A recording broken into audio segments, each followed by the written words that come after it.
Buenas tardes a todos. Hoy una vez más estamos en la tercera parte del ciclo del peso de la cronicidad en los pacientes con obesidad. Este ciclo ha sido muy interesante, ha tenido muchas partes. Hoy estamos en una etapa sobre cirugía bariátrica, muy interesante. Espero que la puedan disfrutar. Fármacos y cirugía bariátrica. Quiere decir que es el tratamiento del médico y la parte alimentario-nutricional que lo va a exponer una licenciada de nutrición que ahora los voy a presentar. Tenemos como primera speaker a la doctora Mariana Elordoy, que es vicepresidenta de la Sociedad Uruguaya para el Estudio de la Obesidad, nuestra vicepresidenta. Es médico, especialista en endocrinología y metabolismo. Es jefa del Departamento de Enfermedades Crónicas No Transmisibles y del Servicio de Obesidad de la Dirección Nacional del Servicio de las Fuerzas Armadas de Salud. Es posgrado en obesidad de la Universidad Favaloro, es médico del equipo de cirugía bariátrica del Uruguay. Tenemos también el placer de tenerla con nosotros a la licenciada de nutrición Claudia Fraga Langortes, que es integrante del equipo interdisciplinario de la Clínica de Obesidad y Cirugía Bariátrica y Metabólica del Hospital Italiano. Es docente de la unidad del nivel profesional de la Escuela de Nutrición, UDELAR, es posgrado en Cirugía Bariátrica y Metabólica, en aspectos nutricionales y psicológicos del manejo perioperatorio por la Sociedad Argentina de Nutrición, y es socia fundadora de la Sociedad Uruguaya de Cirugía Bariátrica y Metabólica. Quería, antes de comenzar, exponerles algunos, los que nos acompañan siempre ya lo saben, que este ciclo ha constado de cuatro instancias, la próxima va a ser la última. Cada evento va a tener una duración de 90 minutos y se va a otorgar un certificado a aquellas personas que respondan a la encuesta final, que va a estar en la web del Colegio Médico del Uruguay, donde encuentran educación a distancia en ciclos web. Este evento va a ser grabado y va a quedar en el canal de YouTube del Colegio Médico del Uruguay y de la Sociedad Uruguaya para el Estudio de la Obesidad. Bien, entonces la agenda de hoy consta de 3 partes. La primera, fármacos y cirugía, cuáles fármacos y cuándo, uno y otro. Alimentación en la vida del paciente bariátrico, súper importante este tema. Entonces nos va a dar para las preguntas finales un buen espacio. Muy bien. Le dejo entonces la palabra a la doctora Mariana Elordoy. Adelante, Mariana. Hola, buenas noches a todos.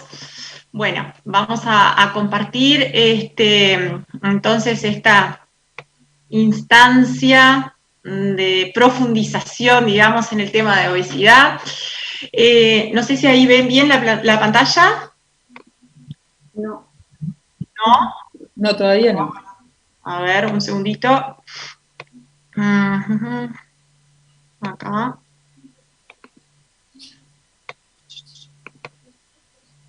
Ahí. Ahora sí. Tienes que ampliarla. Sí, porque no se me amplía. Ahí. Ahora sí. Perfecto. Bien, perfecto. Bueno, el tema de hoy, entonces, como decía Adela, es fármacos en el tratamiento del paciente con obesidad y cirugía bariátrica. ¿Cuáles y cuándo? Como introducción, bueno, sabemos que la epidemiología de la obesidad, hoy por hoy, estamos en una situación muy severa, ¿sí? Ya los valores en realidad con los que contamos no son representativos porque ya son de hace algunos años atrás y que obviamente son fuera de la pandemia, no tenemos valores, datos específicos epidemiológicos de la situación actual, pero lo que sí sabemos y del comportamiento clínico, del seguimiento de los pacientes, es que la obesidad ha tenido un crecimiento alarmante en todas las franjas etarias.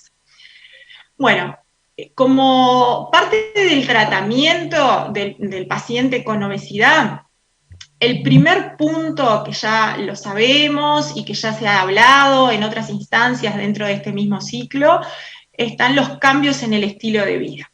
Hoy nos vamos a concentrar en fármacos, antiobesidad y en cirugía bariátrica y metabólica. Siempre el objetivo del tratamiento va a ser la pérdida de peso y además el mantenimiento del peso a largo plazo.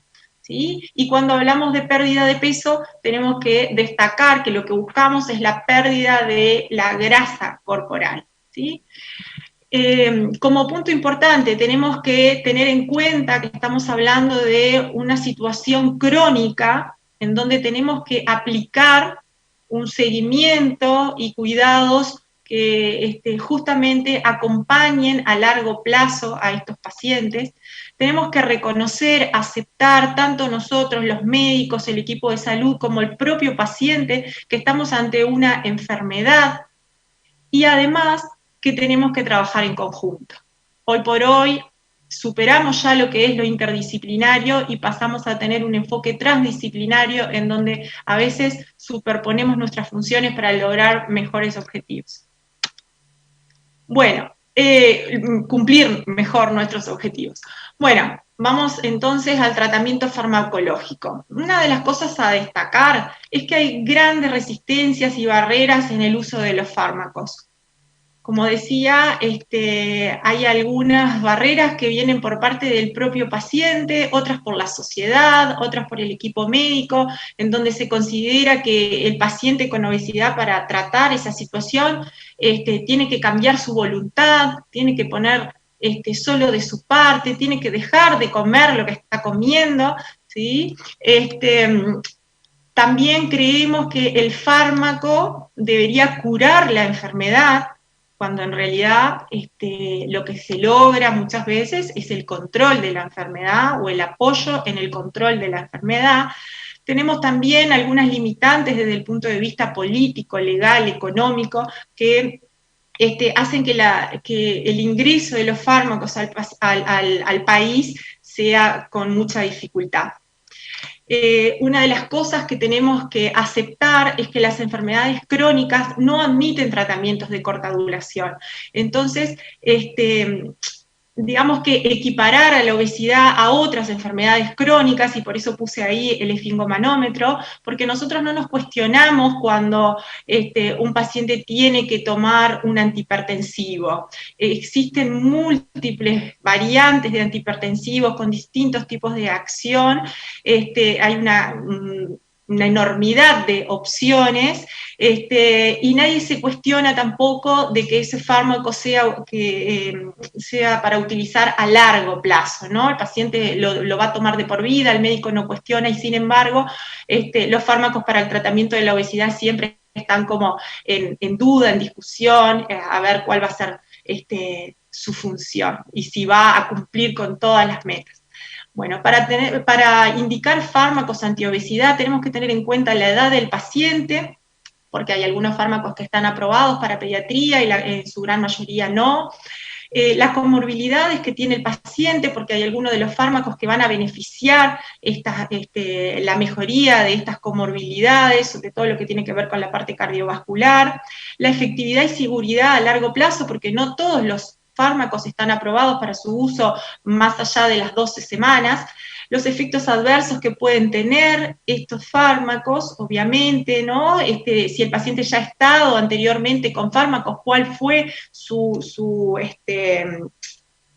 digamos que su experiencia, ¿sí? Si tuvo efectos adversos, si tuvo que discontinuarlo, por ejemplo, cuál es el grado de motivación del paciente a recibir estos fármacos, porque nosotros podemos tener el mejor fármaco para el paciente y creer teóricamente que le va a hacer bien, pero si después el paciente no lo toma o no lo toma de la forma adecuada, no vamos a tener los resultados esperados. También tenemos que tener en cuenta la accesibilidad a ese fármaco, la limitante económica que por ahí estos fármacos tienen, ¿sí? Que muchos de ellos, que prácticamente todos, ninguno, digamos, está en la canasta de prestaciones de nuestro país, ¿sí? Y también tenemos que tener en cuenta las interacciones farmacológicas como cualquier otro fármaco, obviamente. Bien. ¿A quiénes vamos a tratar con fármacos antiobesidad? En adultos, aquellos pacientes que tienen diagnóstico de obesidad, definida por el índice de masa corporal mayor o igual a 30, o pacientes con un sobrepeso severo, mayor a 27, que tengan asociadas enfermedades vinculadas a la obesidad. ¿Sí? Dentro de ellas, hipertensión arterial, diabetes, síndrome de apnea obstructiva del sueño, y también algunos autores suman esta dificultad, ¿verdad? El tratamiento multidisciplinario, un paciente que ha tenido un tratamiento multidisciplinario, pero que no ha logrado la reducción al menos de 500 gramos por semana durante 6 meses, que sabemos que realmente la gran mayoría de los pacientes tiene esta dificultad y por tanto muchos de nuestros pacientes tendrían indicación del uso de fármacos. Obviamente que los fármacos pueden ser indicados solamente por el profesional médico y por eso es fundamental el trabajo en equipo, ¿verdad?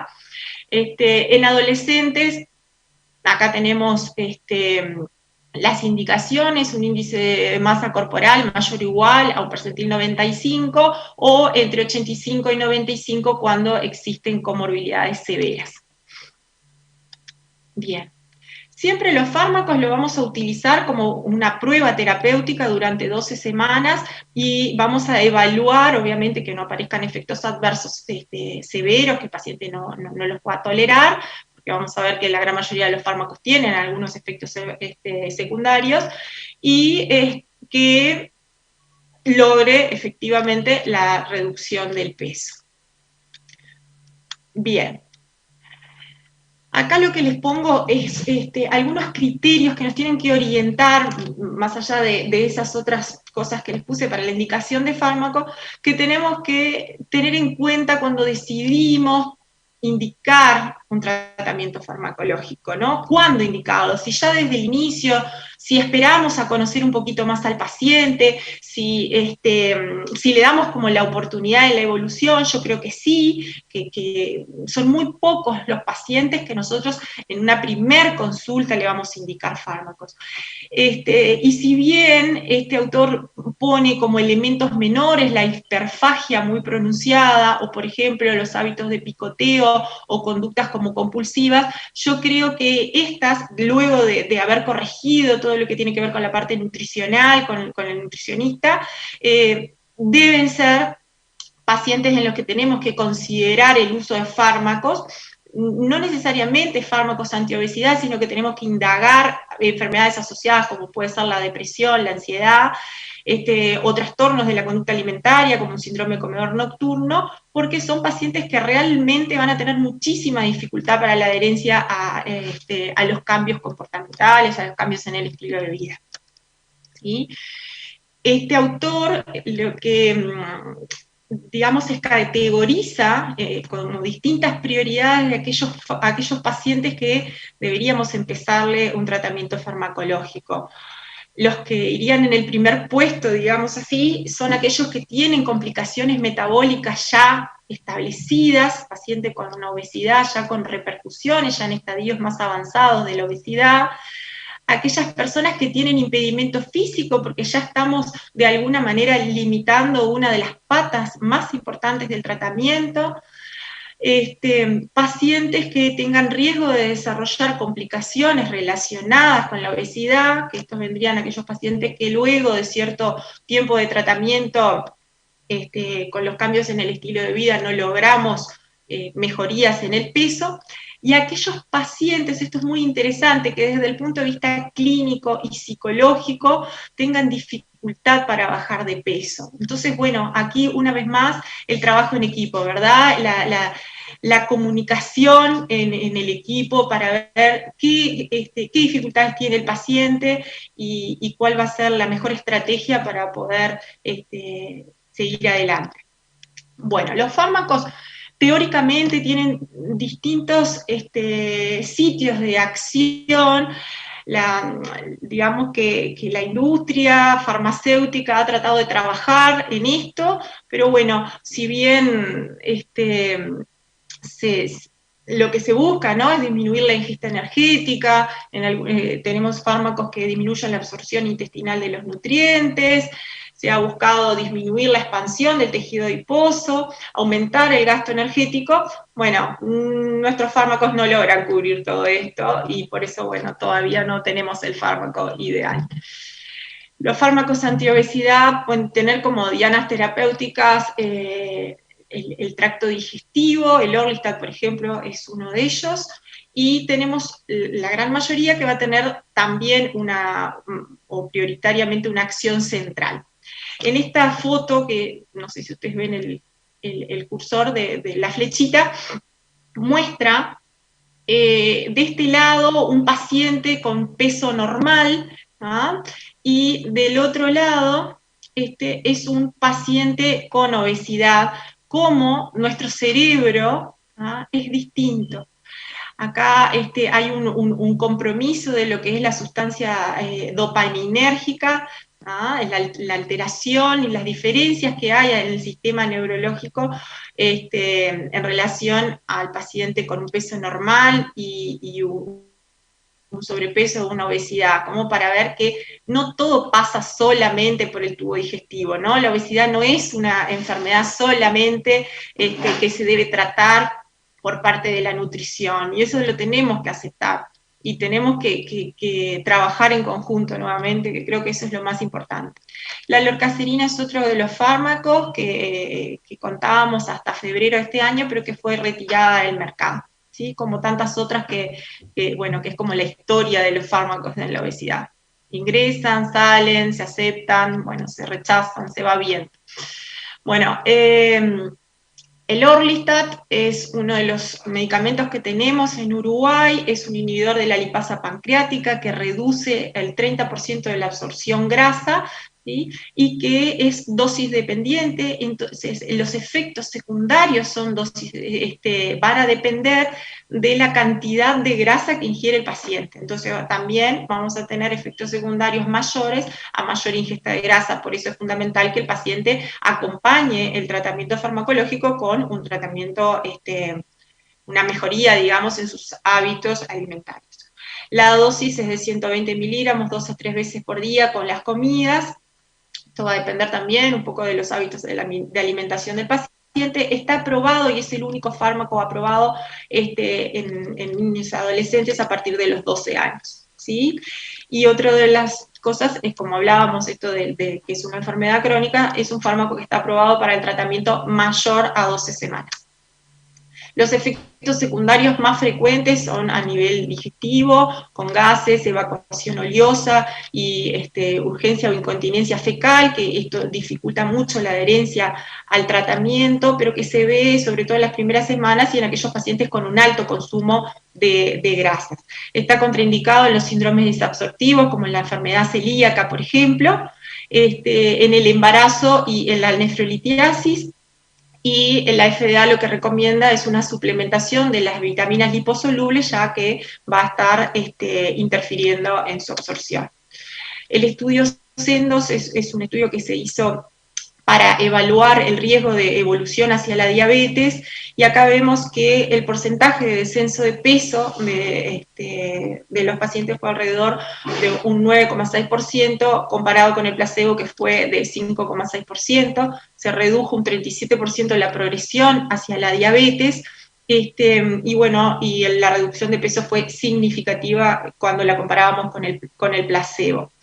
Además, se vieron otros beneficios desde el punto de vista cardiovascular y se considera que el Orlistat es un excelente fármaco como terapia coadyuvante para el tratamiento de la diabetes.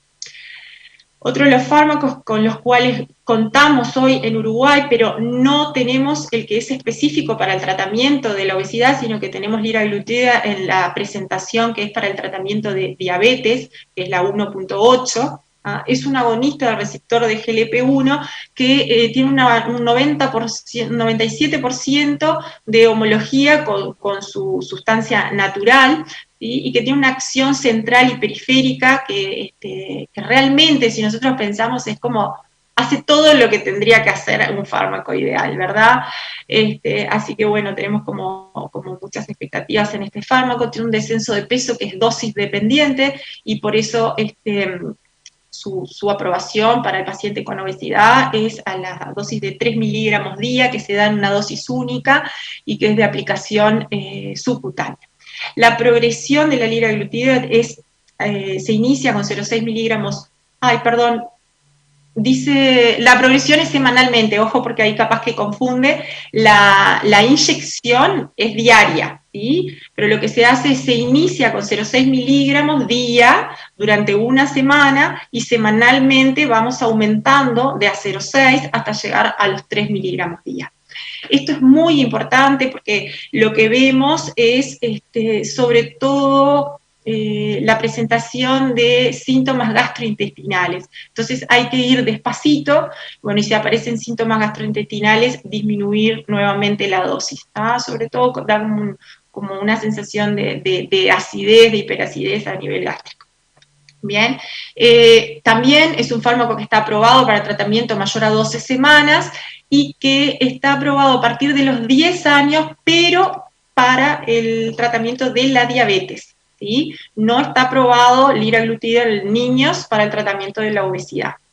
Los beneficios, bueno, disminuye, por eso les decía, es como un fármaco fantástico, ¿no? Disminuye el perímetro abdominal, disminuye la presión arterial, mejora la hemoglobina glicosilada, disminuye la glicemia de ayunas y a su vez también aumenta el HDL. Los efectos secundarios, como les decía, son gastrointestinales. Las hipoglicemias en realidad son bajas porque es un fármaco que va a estar vinculado sobre todo a la asociación con la comida, pero puede aparecer la hipoglicemia sobre todo cuando está en un paciente diabético que asocia a otros fármacos. Pueden aparecer cefaleas, mareos, y uno de los riesgos, digamos, más temidos es la pancreatitis. Está contraindicado en pacientes con carcinoma medular de tiroides y en pacientes con neoplasia endocrina múltiple de tipo 2. Ay, me parece que me falta algo. Bueno, y acá es un estudio que compara, ¿sí?, liraglutide con orlistat y las distintas dosis de liraglutide, y vemos que acá en el azul más oscuro, ¿sí?, la proporción de pacientes que tienen un mejor adelgazamiento es aquellos que utilizan liraglutide de 3 miligramos, ¿sí? Cuando vemos el descenso de peso en un porcentaje mayor a 5 en un año. Otro de los fármacos aprobados para la obesidad, pero que no contamos en Uruguay, es naltrexona y bupropión. El bupropión es un inhibidor de la recaptación de noradrenalina y dopamina que se utiliza para el tratamiento de la cesación de tabaquismo. Y la naltrexona es un agonista de los receptores opioides. Lo que hacen en realidad es trabajar en conjunto para permitir que el bupropión lo podamos utilizar a largo plazo. Si se utiliza bupropión solo, el bupropión en realidad lo que hace es como una down regulation y digamos que a los 3 meses más o menos pierde su efectividad en lo que es el adelgazamiento, y por eso se necesita la asociación de naltrexona para que eso no suceda, para que los receptores opioides sigan ahí presentes para que el bupropión pueda cumplir su función como fármaco antiobesidad, ¿sí? Entonces, por eso se le asoció el naltrexona, pero lamentablemente nosotros en Uruguay no contamos con esta presentación. Tiene un muy buen descenso de peso, que es de un 5%, comparado con el placebo era 1.8, y ahí tenemos las dosis que se utiliza. Los efectos adversos, bueno, van a estar vinculados a ambos fármacos. Sí, sobre todo el bupropión provoca bastante insomnio, puede dar síndrome de boca seca. Hay que tener cuidado con aquellos pacientes que tienen hígado graso, porque puede provocar una falla hepática que no se puede prever. Y está contraindicado, en realidad, por la asociación, por la naltrexona, está contraindicado en el embarazo, si no el bupropión se puede utilizar en el embarazo. Aumenta un poquito lo que es la frecuencia cardíaca y por eso la hipertensión arterial tiene que estar controlada para el uso de bupropión, y hay un aumento de la sensibilidad a las convulsiones. Entonces en aquellos pacientes que tienen epilepsia o que tienen antecedentes de convulsiones estaría contraindicado. ¿ah? Y otro de los riesgos en realidad del bupropión, pero que bueno, que es potencial, digamos, y que se supone que el paciente va a estar bien controlado, es que haya tenido una historia de comportamiento suicida o antecedentes familiares de trastorno bipolar o esquizofrenia, porque bueno, como todos los antidepresivos en realidad, está el riesgo de un viraje, ¿verdad?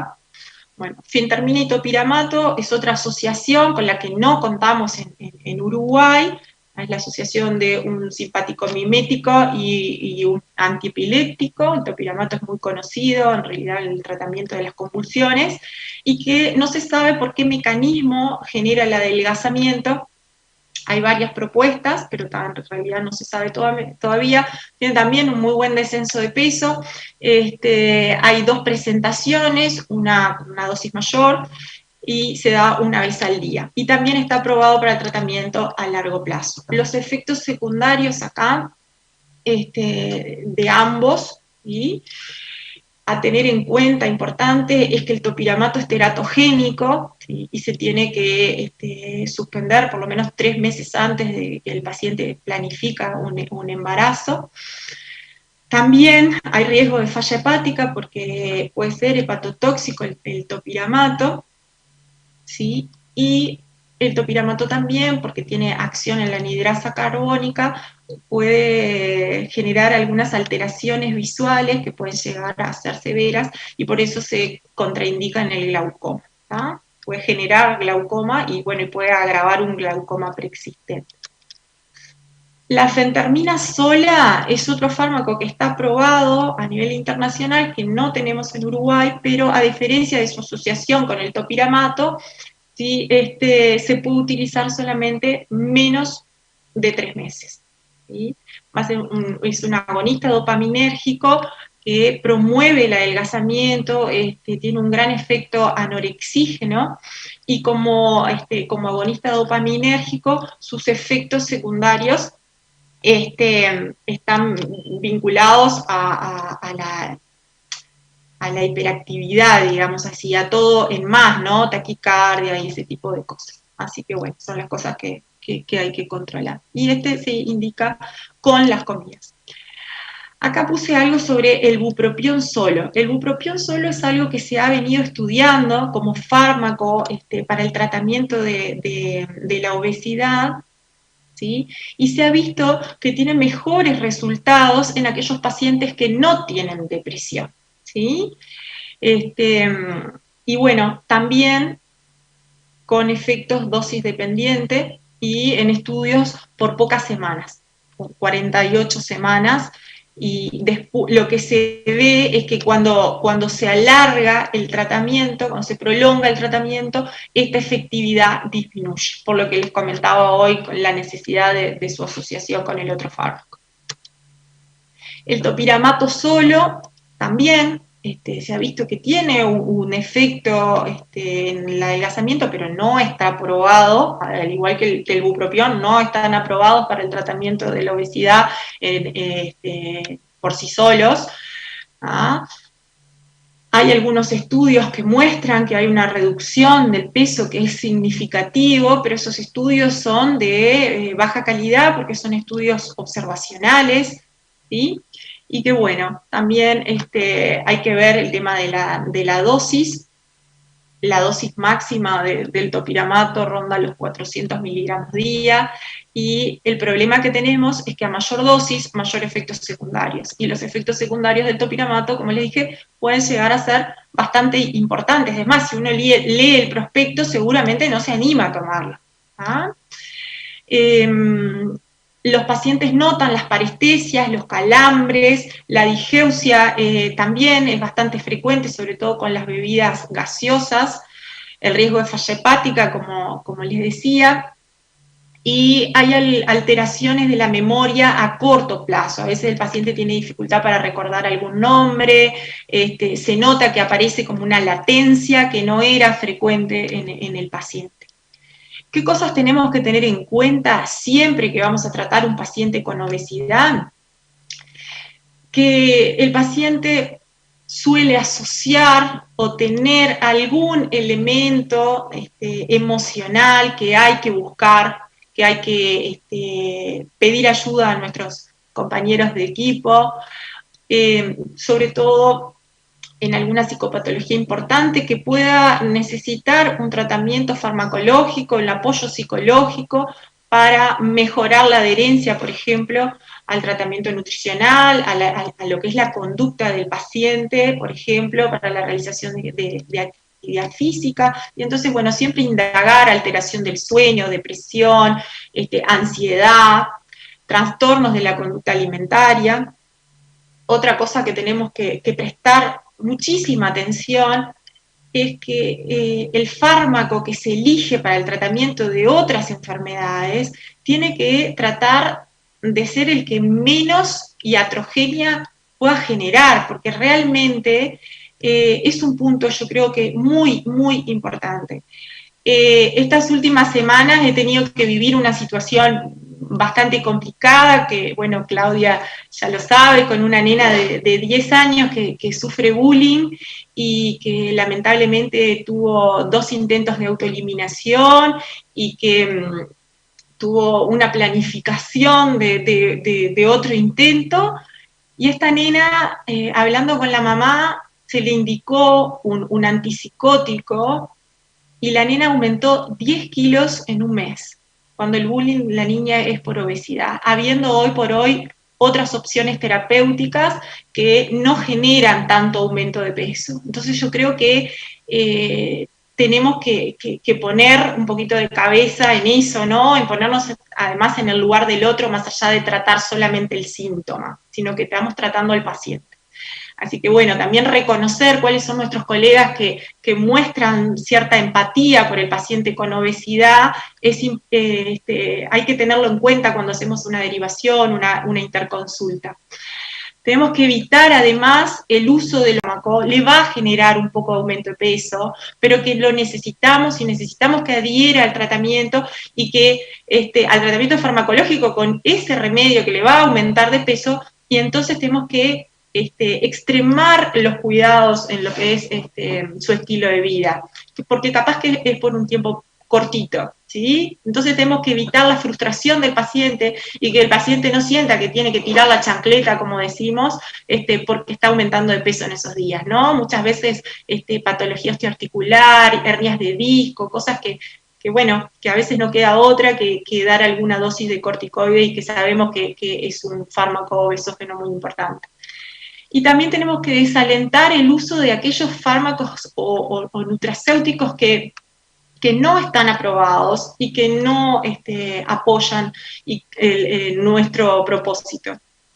En relación a la cirugía bariátrica y metabólica, bueno, contarles que la primera cirugía en Uruguay se hizo en el 2000 y que hoy por hoy tenemos una sociedad uruguaya de cirugía bariátrica y metabólica, y que se está trabajando con mucha dificultad en el consenso uruguayo de cirugía bariátrica y metabólica, porque estamos todos, bueno, un poco absorbidos por esta pandemia de COVID y redistribuidos en el trabajo.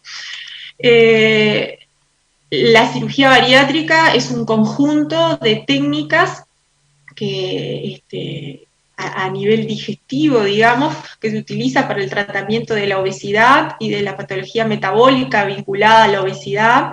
Estas dos técnicas, estos dos dibujitos que muestro acá, son el bypass gástrico y la manga gástrica, que son las que se realizan con mayor frecuencia a nivel mundial y en nuestro país. Técnicas que son restrictivas y que además producen cambios hormonales, como es el descenso de la grelina, que es una hormona que va a estar controlando lo que es la sensación de hambre a nivel central, y además en el bypass gástrico hay un aumento del péptido I y un aumento de la GLP-1, que es ese péptido que imita, digamos, la liraglutida. La cirugía bariátrica y metabólica sabemos que se ha convertido y tenemos que bueno, de a poquito ir rompiendo, ¿no? Esa resistencia que teníamos a lo que es la cirugía bariátrica y aceptar que se ha convertido en en un tratamiento sumamente importante y quizá uno de los mejores para aquellos pacientes con obesidad grave. Hay muchos estudios que eso lo avalan y bueno, también al igual que el uso de los fármacos hay mucha resistencia y a veces llega el paciente, un paciente que ya llega bastante tarde con muchas repercusiones. Recientemente también se ha demostrado que la cirugía bariátrica puede ser una estrategia segura y eficaz para el tratamiento de algunos adolescentes con una obesidad grave y que han fracasado, digamos, en el tratamiento convencional.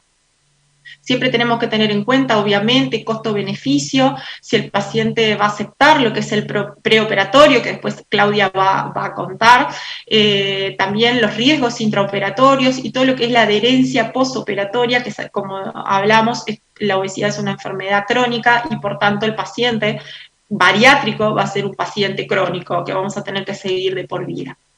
Tenemos que tener en cuenta que la cirugía bariátrica es una cirugía programada, el paciente no viene y dice, me quiero operar mañana, ¿sí? La obesidad es crónica, el paciente tiene que tener por lo menos más de 5 años de esa obesidad y no salimos corriendo a operar, tiene una gran preparación y bueno, ahora nos vamos a deleitar escuchando a Claudia. Y que la cirugía es una herramienta y de nada sirve si no se apoya y acompaña con todo lo demás que tienen que hacer todos los pacientes que tratamos y no llegan a la cirugía bariátrica. La indicación de la cirugía en adultos, bueno, es un índice de masa corporal mayor a 40, lo que antes llamábamos el obeso mórbido. Ahí me quedó 2 veces el IMC, es el paciente con una obesidad mayor a 35 con comorbilidades, tiene que presentar ausencia de enfermedades endócrinas que causen la obesidad, como les decía, más de 5 años de evolución de la enfermedad, y que haya tenido múltiples tratamientos adecuados, ¿no? Nutricionista, médico, psicólogo, bueno, tratamientos completos para el tratamiento de la obesidad que no hayan sido exitosos. Y bueno, en los adolescentes también, ante una obesidad severa, tiene que haber alcanzado su estadio puberal total, como para tener cuidado con lo que es el desarrollo del paciente, ¿sí? Pero bueno, hoy por hoy está aprobado en mayores de 13 años o en adolescentes que hayan completado su desarrollo. Las contraindicaciones para la cirugía, bueno, la edad, hasta hace un tiempo, la edad mayor a 65 años era una limitante y hoy por hoy hablamos que la limitante es que el paciente tenga una expectativa de vida menor a 5 años y no una edad específica, ¿sí? Puede tener 70 años y la persona está muy bien y eso no es una contraindicación. Tener una enfermedad neoplásica en actividad, una patología psiquiátrica que esté descompensada o sin tratamiento, que la persona no tenga la capacidad de entender qué es lo que está haciendo, cuál va a ser su cambio, cuál va a ser su compromiso, digamos, al operarse, el deseo de embarazo o que la persona esté en lactancia, porque en el postoperatorio hay que esperar un tiempo para poder pensar en la concepción. Trastornos de la conducta alimentaria, ¿sí? Esto también es muy importante, hay que indagarlo por los riesgos que puede llegar a tener el postoperatorio en estos pacientes con lo que tiene que ver con la expectativa y la realidad de los resultados. Bueno, ahí me quedó la patología psiquiátrica no tratada, debe ser que tengo como una fijación con el tema psicológico en estos pacientes.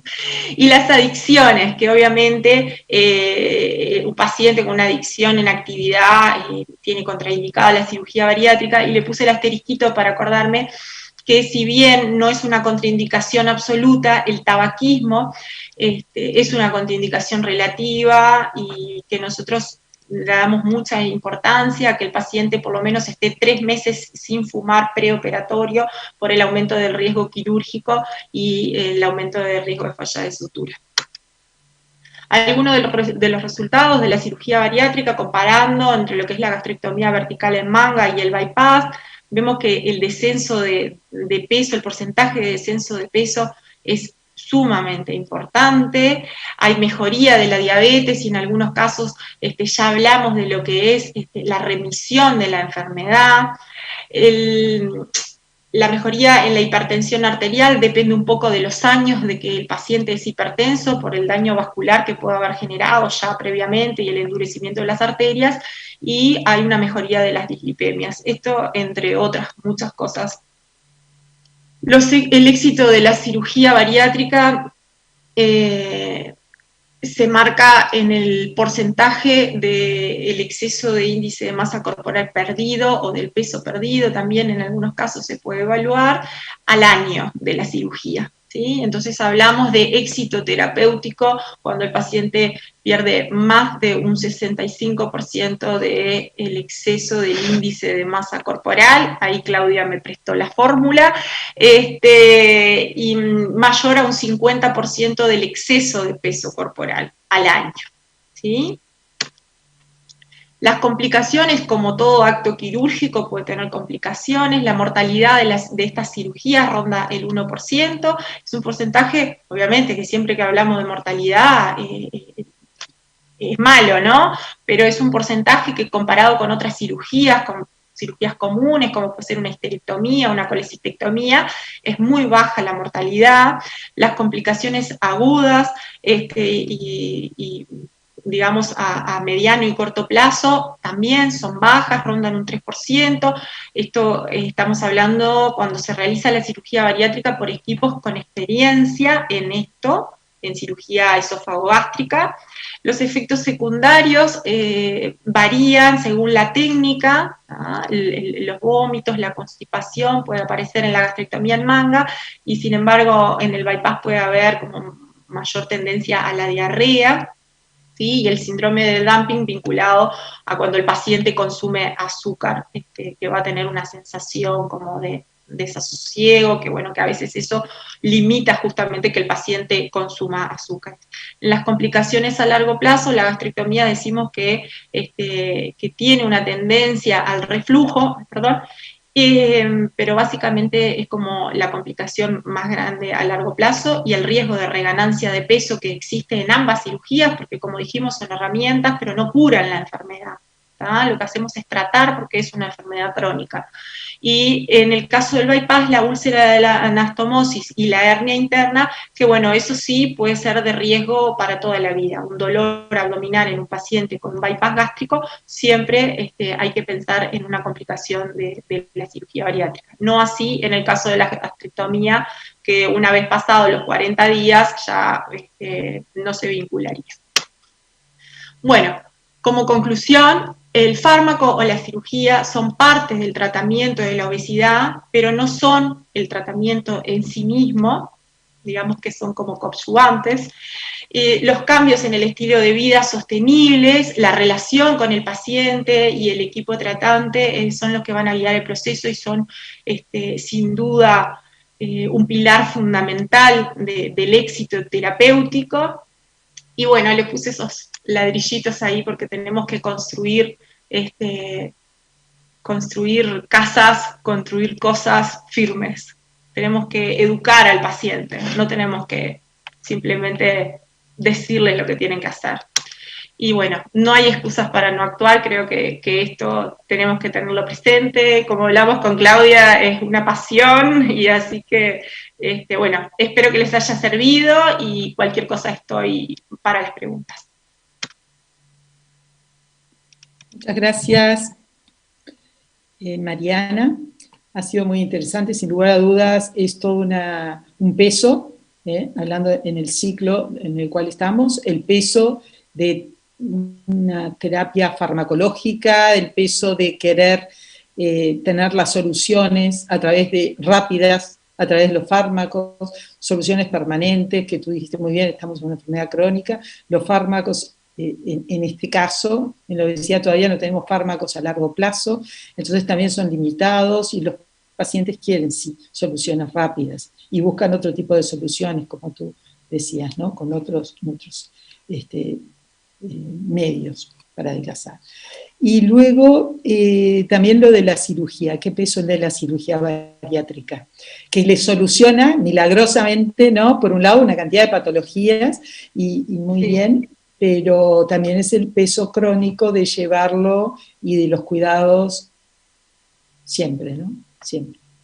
Esto es un pequeño conversación antes, no es el espacio de preguntas. Ya para darle inicio a Claudia, que la voy a presentar de nuevo, porque ya hace tanto tiempo que la presenté, y a ver, no la veo a Claudia. Ahí estás, Claudia. Bueno, muchas gracias por estar aquí presente, Claudia. Claudia es licenciada en nutrición, es Claudia Fraga Langorte, su nombre, es licenciada en nutrición, es integrante del equipo interdisciplinario de la Clínica de Obesidad y Cirugía Bariátrica y Metabólica del Hospital Italiano, es docente de la unidad del nivel profesional de la Escuela de Nutrición de la UDELAR, es posgrado en cirugía bariátrica y metabólica, en aspectos nutricionales y psicológicos del manejo perioperatorio en la Sociedad Argentina de Nutrición. Es socia fundadora de la Sociedad Uruguaya de Cirugía Bariátrica y Metabólica. Bueno, Claudia, bienvenida como siempre. Es un gusto tenerte con nosotros y tenemos muchas ganas de escucharte. Bueno, muchas gracias Adela, y agradecer a las dos, a Mariana y a Adela, la invitación. Como decía Mariana, es una pasión esto, nos apasiona. Cada vez que nos comunicábamos por WhatsApp, por las presentaciones, nos colgábamos un rato hablando de todo. Y creo que eso es lo más lindo, ¿no? Eso de construir, que dice Mariana, de construir con el otro, genera aprendizajes gigantes en esto. Entonces, bueno, la idea ahora es compartirles lo que es justamente la preparación, la alimentación, ¿no? Del paciente a cirugía bariátrica, en la parte previa y en el postoperatorio.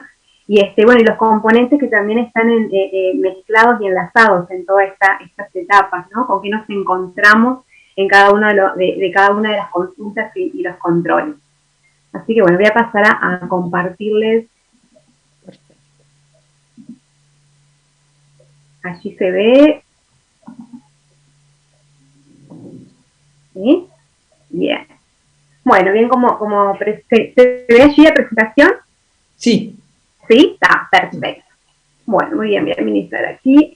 Bueno, como les contó Adela, trabajo en la clínica de cirugía bariátrica y metabólica del Hospital Italiano, y mi compañera a la par es Lucía Pérez Castel. Entonces, bueno, siempre también es como en conjunto todo lo que hablo, lo hablo por las dos, porque es compartido totalmente en este trabajo diario.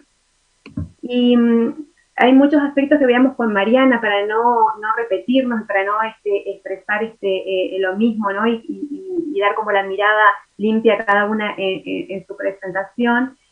Pero bueno, destacar sí la importancia de qué es una pandemia, ¿no? Ahora está el tema de la pandemia con el COVID, pero la obesidad desde 1997 la OMS la define como una pandemia como tal, y ha pasado casi un cuarto de siglo y seguimos cada vez con valores más alarmantes, como bien decía Mariana, y en Uruguay la prevalencia de obesidad, sin contar sobrepeso, es de un 27,6%, una prevalencia de que de 10 uruguayos, 3 de ellos presentan obesidad. Entonces, va más allá de lo que decía Mariana, ¿no? De cómo cuesta verla como una opción, en donde en muchas ocasiones no hay otras estrategias o otras herramientas para brindarle al paciente, porque ya ha recorrido todo. Entonces, a veces donde cuesta muchísimo verlo también es dentro del propio equipo de salud, ¿no? Cuesta mucho derivar a este paciente y poderse hacer un abordaje correcto y adecuado. La mayoría de las veces, cuando se indaga de por dónde es que llega el paciente a la consulta, llega por iniciativa propia, luego de una búsqueda en diferentes medios, en internet o por contactos, y no siempre derivado por un especialista en donde reconoce, identifica la obesidad como un elemento a tratar con un equipo especializado que pueda manejar esta posibilidad de la cirugía. Y varos, como decíamos, de la cirugía bariátrica, que en realidad en el inicio era puramente esa la denominación, surge de lo que es la palabra varos, peso o masa, como siempre nos corrige Héctor cuando hablamos que es más bien masa, la palabra adecuada, y atrix de tratamiento. Y luego se agregó lo que sería la palabra de metabólica, cuando vemos puntualmente todo el impacto que tiene en el paciente con obesidad esa situación, ¿no? Es un paciente en donde está demostrado que a medida que incrementa el índice de masa corporal, se multiplica el riesgo de determinadas patologías, y no solamente quizás las más comunes que podemos ver, como pueden ser diabetes o hipertensión por aquí, sino también diferentes patologías, ¿no? Como diferentes tipos de cáncer, lo que hace todo lo osteoarticular, y todo lo que hace también a los aspectos de todo lo que tiene que ver con lo cardiovascular, ¿no? Entre otros elementos. Y la ya conocida curva en J, que en medida que incrementa el índice de masa corporal y con la obesidad, también se incrementa el riesgo de mortalidad relativa. Entonces, con estas situaciones que nosotros nos encontramos cuando el paciente llega a la consulta, y es un paciente en donde vamos a ver en el proceso de la presentación la importancia que cobra los aspectos vinculados a cómo llega este paciente y su familia, el familiar que lo acompaña, ¿no? Es un paciente que muchas veces no nos mira la cara, no nos mira los ojos, porque viene como con una mochila, con una carga propia, lo que se le habla de estigma, de lo que es la obesidad, en donde muchas veces también es juzgado o culpabilizado por el propio equipo de salud. Entonces, en este proceso y en este momento en el que empezamos y tomamos por primera vez contacto con el paciente, se recorre, como decía Mariana, un sinfín de instancias en donde está muy bien programado y muy articulado el trabajo del profesional con el paciente y dentro del equipo del profesional, ¿no? La transdisciplina que dice Mariana, y lo destacaba más allá del trabajo interdisciplinario. Entonces el paciente se prepara, se necesita esa preparación previa en donde hay evaluaciones nutricionales, psicológicas, de la parte médica y de la parte del cirujano, y luego se realiza, se evalúa en conjunto cuál es la técnica quirúrgica más apropiada para ese paciente, se debe firmar un consentimiento informado también por parte del familiar, no solo por el paciente, y comienza la preparación, que en este componente, bueno, se habla puntualmente de una partecita de lo que es la dieta líquida, que es una parte, una instancia puntual, pero hay todo un proceso previo y posterior a este momento que tiene tanta importancia como este componente tan particular. Bueno, y este gráfico, esta imagen, es de una querida amiga, Cecilia Vico, que es también nutricionista del equipo de Carmelo, en cirugía bariátrica, y siempre la tomo porque es muy bien representativa, ¿no? En la slide anterior veíamos que estaba en el cuadro hasta la cirugía, que estaríamos como en esta etapa de aquí, donde llega el paciente, se hace toda la preparación previa, médica, quirúrgica, nutricional, psicológica, y luego comienza todo un recorrido con diferentes etapas y fases que vamos a ir viendo, en donde siempre el nutricionista y los diferentes profesionales acompañan en ese proceso. A veces quizás con una presencia más marcada de uno u otro según la etapa, pero es el nutricionista generalmente quien acompaña y está en todos esos encuentros y en esos momentos a corto y largo plazo de la cirugía. Y este paciente que presenta obesidad llega a la consulta no solamente con un exceso de peso, sino que hay un montón de componentes que son quizás los más involucrados y los más relacionados a la forma de cómo se alimentan, qué lecciones realizan, ¿no? Los aspectos comportamentales también de la alimentación. Ese exceso de ansiedad, de angustia, de depresión, ¿no? De muchos factores emocionales volcados y vinculados al momento de relacionarse con el alimento.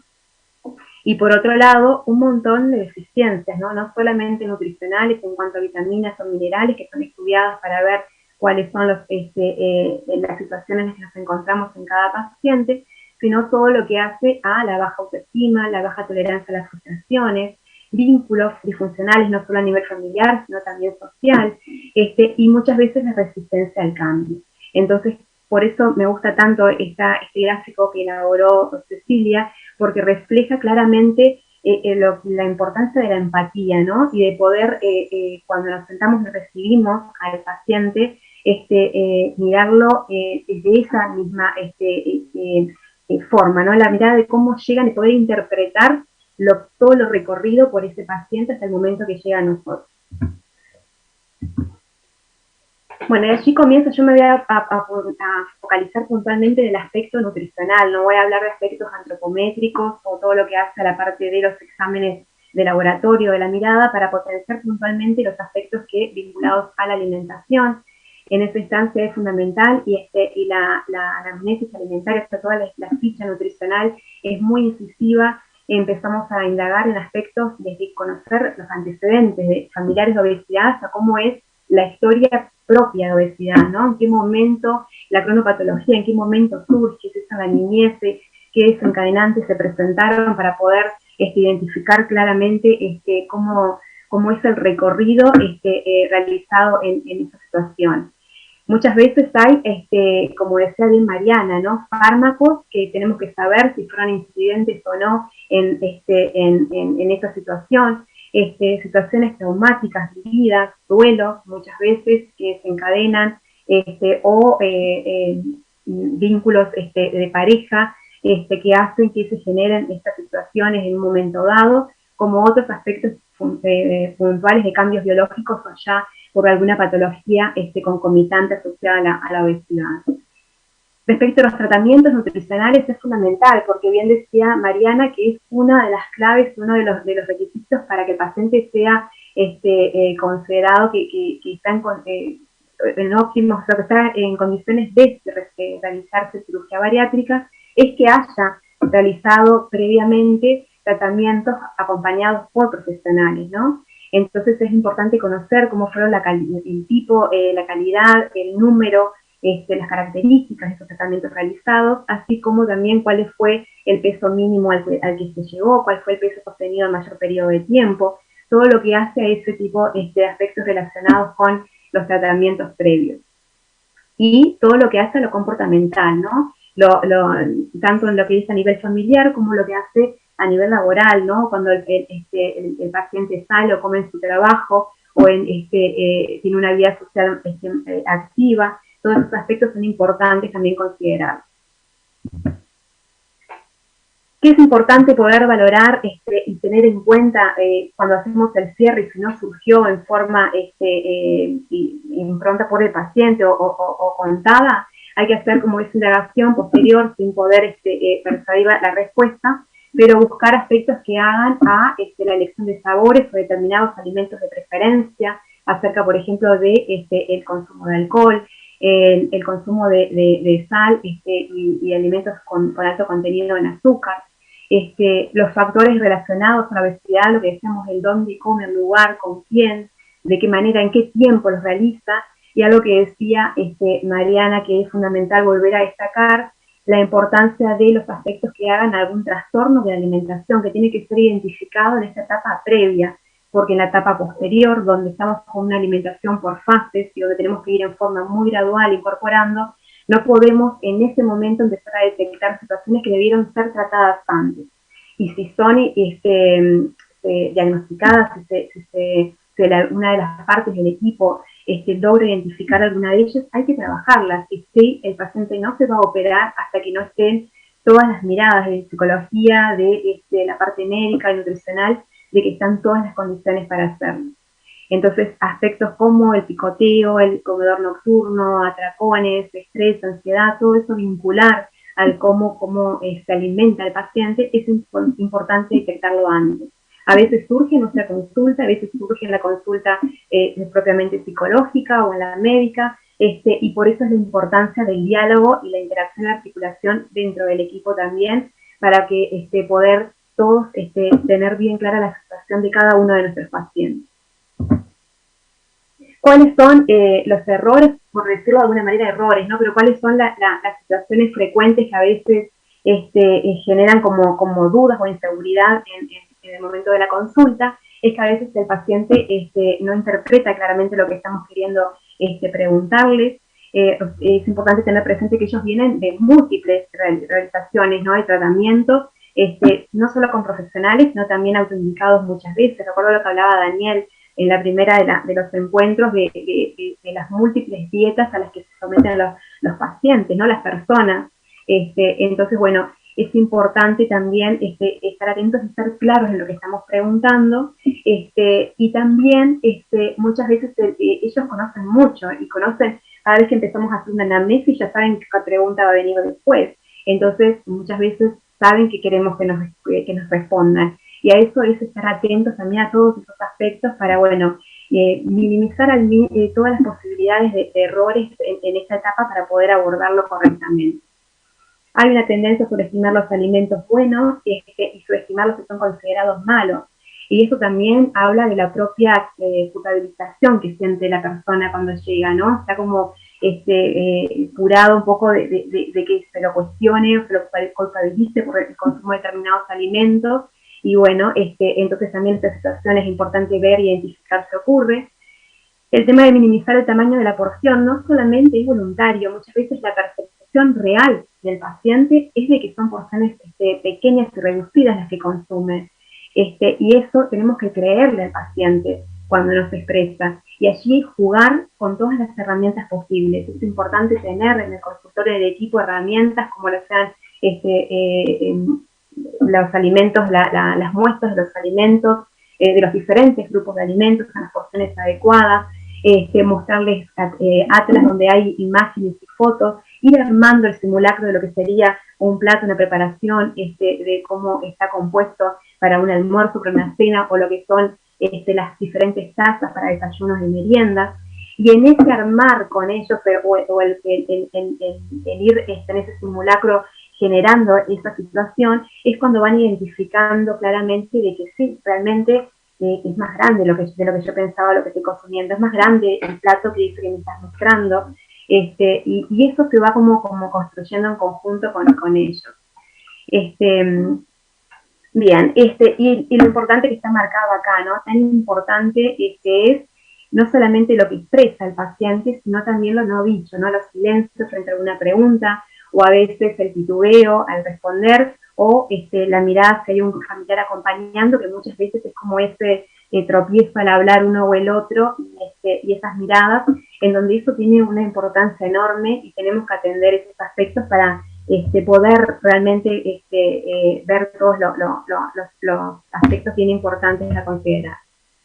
En esta etapa previa, lo importante de trabajar es lo que decíamos, es la adquisición de hábitos que sean saludables, pero que puedan ser perdurables a largo plazo. No es cambiar ahora por la cirugía y porque el paciente viene motivado para realizar, que quizás es lo diferente en un tratamiento convencional. Acá el paciente viene convencido de que desea y que tiene la necesidad de realizarse la cirugía, pero estos cambios no tienen que ser por el momento. Tenemos que trabajar y pensar en promover estas modificaciones a largo plazo, porque una de las complicaciones que tenemos en esta situación es la reganancia de peso, y tenemos que empezar a trabajarla y abordarlas desde estas instancias previas. Tratar las comorbilidades para que el paciente llegue en óptimas condiciones metabólicas a la cirugía, y está en cursiva y subrayada el tema de optimizar el estado nutricional, porque por guías es necesario esa reducción previa, y es optimizar dentro de ese manejo, ¿no? Sabemos que después todo lo que hace al óptimo estado nutricional se va consiguiendo con el pasaje gradual de la cirugía.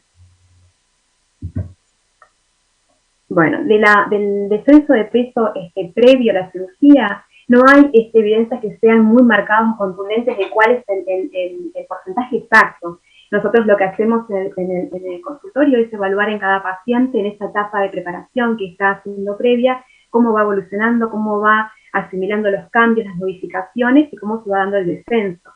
Lo que marcan las guías es que en el consenso argentino entre sociedades que se realizó en el año 2019 en Argentina, marca que con un 8% sería óptimo ese descenso previo, que lo que genera ese descenso es una reducción de la grasa localizada alrededor del hígado, por lo tanto eso facilita la técnica operatoria y los riesgos de la laceración hepática intraoperatoria. Pero bueno, también a nosotros nos ayuda a ver cómo está preparándose y cómo está la motivación del paciente desde los aspectos emocionales y el compromiso con las indicaciones dadas.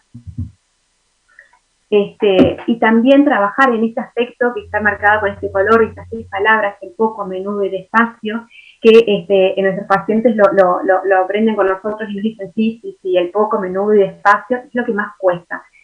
aunque parezca increíble, dentro de todas las indicaciones y las modificaciones que vamos realizando y trabajando de forma cualitativa, a veces estas tres es lo más difícil de lograr.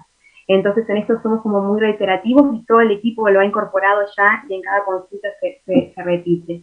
Y esta preparación previa genera en el paciente y en su familia seguridad, confianza, un compromiso con los aspectos que hay que considerar, la importancia del consumo de suplementos de vitaminas y minerales, que es algo para toda la vida y que se va a mantener. Entonces son muchos los aspectos que hay que ir trabajando en esta etapa previa y apoyarlo al paciente respondiendo dudas, preguntas, y el dibujo del teléfono, porque es algo constante, la comunicación con ellos es permanente, no es solo en el momento de la consulta cuando asisten, sino que se da también frente a dudas o preguntas por un mensaje a veces de WhatsApp, y bueno, siempre uno u otro responde, y si no es de competencia nuestra, con Lucía derivamos a la otra parte del equipo que tenga que responder. Digamos, y los nutricionistas somos como muy estructurados en el tema de lo cuantitativo, las pautas marcan cómo debemos manejar el cálculo de requerimiento para esa etapa previa, con signos de pregunta está marcado lo de la reducción de las 600 a 1000 calorías previas de su ingesta, porque en realidad, como decíamos, ¿no? A veces son ingestas calóricas muy elevadas, en donde con esta reducción no es posible quizás lograr esos cambios, y entonces pasaría quizás más por el lado de las calorías kilos en el cálculo de requerimientos, y marcar ya en esta etapa previa el régimen que sea un régimen hiperproteico, el aporte de la fibra tan importante para que siempre es importante considerar como estrategia, y otros componentes que estén relacionados a lo que sean antecedentes personales que traiga el paciente o paraclínicos que hayan surgido. Pero de todo esto, lo más importante y a lo que siempre nos focalizamos es el observar, el escuchar y el motivar al paciente en cada instante. Lo voy a pasar para no detenernos mucho, si no sé por los tiempos, por eso para ir viéndolo bien, pero es empezar con las características que son muchas veces cualitativas, ¿no? Ordenar horarios de las ingestas, defender el tamaño de las porciones, allí está marcado entre paréntesis pesar. Hay pacientes que necesitan el pesar y la guía en este aspecto, ¿no? En que estemos como marcando las cantidades. Hay otros que necesitan como soltar esa parte y ir más a esos cambios, más aspectos más generales o más cualitativos, y bueno, y en esa búsqueda tenemos que acompañar en cada una de las situaciones qué es lo que están necesitando y cómo reforzarlo. Lo que decíamos al inicio, ¿no? En pacientes hipertensos, restricción estricta de sodio, lo mismo en diabéticos, el tema de los azúcares, empezar a trabajar aspectos que sean la indicación de lácteos descremados, puntualmente porque los lácteos es la base para la preparación inmediata del postoperatorio, donde es el elemento por el cual vehiculizamos otros nutrientes, ya sea para aportar calorías o sumar otros componentes proteicos. Entonces es bien importante conocer y generar ese hábito de la ingesta de lácteos. Y otras que son identificados como debilidades en nuestra población, que es el bajo consumo de frutas y verduras, de pescado, la ingesta de agua, y son elementos de empezar a trabajar. Ser atractivos al momento de confeccionar menú, hacerlo individualizado a cada paciente, ¿no? No es a todos repartir la misma información, sino realmente que el paciente sienta que cada vez que llega y se sienta en la consulta, se está tratando en forma individualizada su situación. Bueno, y lo que decíamos, lo más difícil, ¿no? El comer poco, a menudo, despacio, en esos 20 a 30 minutos que le pueda llevar, siempre buscando estrategias, ¿no? Para manejar los volúmenes. Esto es importante, comer los alimentos proteicos primero, porque es un elemento a priorizar en el postoperatorio, entonces empezamos a trabajar en la etapa previa también. Y los líquidos también, empezar a hacer la adaptación de que sea fuera de las comidas, porque en la etapa postoperatoria es algo que tiene que saber que si necesita, si tiene una sensación de atracón, no es tomando líquidos como lo hacemos habitualmente, que eso baja, al contrario, perjudica y puede generarle dolor. Entonces, el trabajar esa enseñanza también en esa etapa previa es fundamental.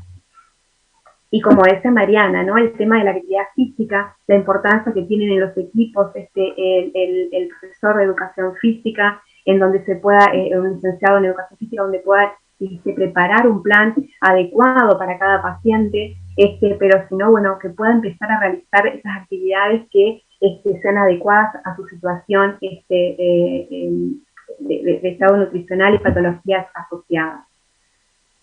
Una vez que está marcada la fecha de la cirugía, 15 días previos se empieza una dieta diferente, la dieta que se le llama la dieta líquida o licuada, y está con azul marcado o el tiempo que el equipo considere, porque eso tampoco tiene una evidencia tan marcada de que sean 15 días exactos lo que se necesite, y en algunos casos, según cómo ha sido esa evolución, cómo ha recorrido el proceso el paciente, empezamos a jugar con 10 días o con una semana y alternándolo. Lo que sí hacemos siempre con Lucía es que previo, en esta etapa, cuando está el paciente modificando cambios cualitativos, le decimos que la pruebe intercalado un día para ya ir viendo qué aspectos le genera disgusto, ¿no? Si es el sabor, si es la consistencia, determinada situación que nos haga la mirada de que tenemos que atender ese aspecto en el postoperatorio para revertirlo. Es una dieta licuada que, como decimos, tiene todos los alimentos completos, incluso organizada, y se le da una planilla donde tiene todo desglosado los alimentos que tiene que consumir para las diferentes preparaciones del día. Y bueno, si es necesario en esta etapa el suplemento proteico. Bueno, esto rápidamente lo voy a pasar, que es ese censo previo que se necesita de un 8% según el consenso entre sociedades, hay algunos que marcan hasta un 10%. El tiempo del tratamiento no está marcado, el paciente se pueden pasar, se aconseja un mínimo de 2 meses de esta preparación previa. En el consultorio hemos tenido pacientes hasta de 9 meses preparándose porque hay aspectos o de la función renal o de los aspectos metabólicos o cardiovasculares que necesitan regularizarse para que estén las condiciones dadas, o muchas veces pasa por lo emocional o estos elementos de determinados aspectos de la alimentación que tienen que fortalecer. Y previo la dieta especial. En el postoperatorio, marcado con negritos son los componentes, los pilares grandes, ¿no? Perder peso, mejorar las comorbilidades y que no se presenten complicaciones. Entonces, estas fases son tan necesarias cumplirlas y ir en forma tan gradual para poder lograr que eso responda de esa manera, ¿no? En esas etapas, que son las fases que le llamamos, son 4 fases, lo importante es ir acompañando en esos cambios, volumen, tiempo, consistencia. No solamente es el tipo en cuanto a consistencia, sino cómo está la conformación en cuanto a la composición química y al componente de los diferentes nutrientes que hacen a cada una de esas fases. Y en este icono de los círculos lo que busqué un poco es enlazar, lo que se parezcan enlazados en sí, porque no siempre es igual en cada paciente. Hay pacientes que quizás la fase 1 a la fase 2 pueda pasar en una forma más pronta, y a otros les lleva más tiempo. Entonces, a veces nosotros tenemos con Lucía la fase 2 inicial y la fase 2, es como que vamos como por etapas dentro de cada fase, porque se va viendo en cada paciente también los momentos para pasar a la otra etapa siguiente como tal. No se asusten que esto de las fases, no les voy a leer todos estos componentes, y marqué puntualmente con un color lila lo más importante a destacar dentro de cada una de las fases, pero lo que está marcado en la primera columna es el nombre que denominamos, ¿no?, en cuanto a la consistencia, y para que vayan viendo la diferencia en los volúmenes quizás, ¿no? Más que nada cómo es esa situación, y lo que decimos si pensamos en los nutrientes, ¿por qué destacar lo de los hidratos de carbono? Porque está comprobado que 100 gramos de hidratos de carbono reducen en un 40% la pérdida de nitrógeno en estas dietas que son tan bajas, en estas etapas, estas fases que son tan bajas en calorías. Y lo mismo con la importancia de las proteínas, se trata de llegar a 60 gramos en estas etapas iniciales, pero un mínimo de 50 para asegurarnos los 8 gramos de nitrógenos diarios requeridos para la síntesis proteica muscular. Entonces, que va de la mano también con estos 20 gramos por porción que hacen a asegurar esta síntesis proteica muscular que se requiere en estas etapas. En esta primera etapa, para destacar las complicaciones, a veces lo que les decía, ¿no? Si hay intolerancia a la leche, es el alimento fuente a través del cual se localizan y se agregan las proteínas de esperolácteo, el caseinato de calcio, la maltodextrina. Entonces hay que buscar otras instituciones, y en eso tenemos que saberlo con tiempo y preparar esos aspectos.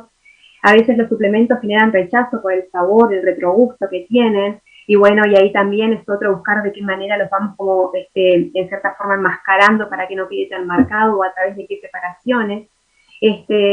Buscar estrategias para que no se aburran, ¿no? En cuanto a los cambios que buscamos, piensen que el paciente va a estar varias semanas, hasta veces, con estos cambios, viéndolo gradual, modificando consistencia y volumen. Entonces, en esa monotonía tenemos que también ser estratégicos en buscar opciones para cambiar y siempre guardar alguna para que en algún momento preciso ahí utilizarlo. Y otras complicaciones que puedan surgir, que son el tema del estreñimiento, a veces por el cafeinato de calcio, tratamos de no usarlo, salvo que realmente no estemos llegando a ese aporte proteico, porque es uno de los elementos, pero también tenemos siempre estrategias y acciones para atender esta situación. De la fase 2, lo que son más o menos lo que decíamos, las porciones en cuanto al volumen, 50-60 gramos por porción, el volumen de líquidos en esta etapa está de 150 gramos, y bueno, y sí, siempre el apoyo de ese módulo proteico en estas instancias para cubrir ese aporte de proteínas que se requiere. Cuando pasamos después a la fase 3, que es la fase de la dieta blanda o dieta gástrica, acá ya estamos en una consistencia de unos 80 a 100 gramos por porción, los volúmenes de los líquidos son de 200 gramos, con ese énfasis que siempre es lejos de las comidas, y se hace hincapié en el tema de masticar bien, que la digestión empiece en la boca, y que sea como muy gradual todo este proceso. Llegamos después a la última fase, que es la fase 4, que es lo que le llamamos el plan de alimentación saludable. A ese plan, el paciente por lo general a los 3 meses de la cirugía es cuando está ya en condiciones de que pasó por todas esas etapas de ir cambiando de volúmenes, consistencias, incorporaciones de alimentos nuevos, y está en un plan que es un plan hiperproteico, en donde la consistencia es una consistencia firme de 150 a 200 gramos por porción, con las 4 ingestas a las colaciones indicadas, y generalmente el volumen que se tolera de líquidos es de 200 a 250 milímetros por porción. A veces en estas etapas ya no se requiere el módulo proteico porque ya se logra alcanzar ese valor de proteínas a través de los alimentos incorporados proteicos, y en otros casos necesitamos continuar un poco más, va a depender en cada paciente de esa situación. Esto ya lo fuimos nombrando, de por qué la importancia de las proteínas, la importancia a través de lo que sea el aporte de esos 8 gramos de nitrógenos diarios, y sobre todo saber que en las primeras etapas, cuando no llegamos, allí tenemos que recurrir a las proteínas de cerolácteo, a las proteínas de albúminas o el cafeinato de calcio para poder cubrir este aporte. De la suplementación de vitaminas y minerales es importante mantenerlas de por vida.